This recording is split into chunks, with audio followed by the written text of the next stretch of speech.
My name is Ben Welsh, and I work at the Los Angeles Times in California, in the newsroom there, on a team that we call the Data Desk. And we're a team of programmers and reporters who work together to try to turn databases into news. So in my talk today, we sort of went on a roundup, on a tour of a lot of the different projects our team works on and the type of work that we do. Plus, we also tried to put the focus on one particular website that we've built, which is a crime mapping application on the LA Times site, where readers can come and see the latest crime reports near where they live, but also find maps and analysis to try to give you more context and insight into what's in those crime reports and what they say about the city. And part of the message of the talk was to try to be more ambitious about the things we build with local data, that instead of just republishing it as we get it from the government, we should be trying to do things with it, to develop statistics and rankings and components of our applications that give people more insight and context than simply just throwing it on the web.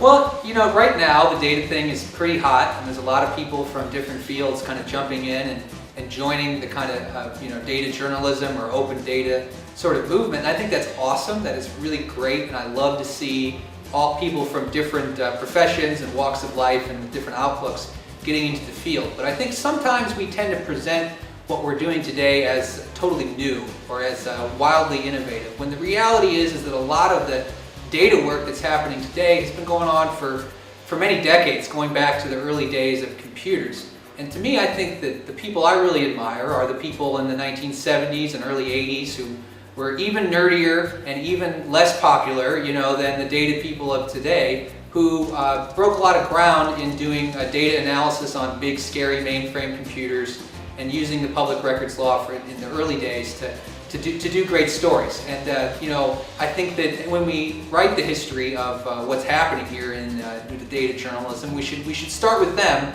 and not with ourselves. And so to me, I look back at people of that era like an Elliot Jaspin or a Philip Meyer, and I say that I really admire them because they were doing something that was truly different at the time.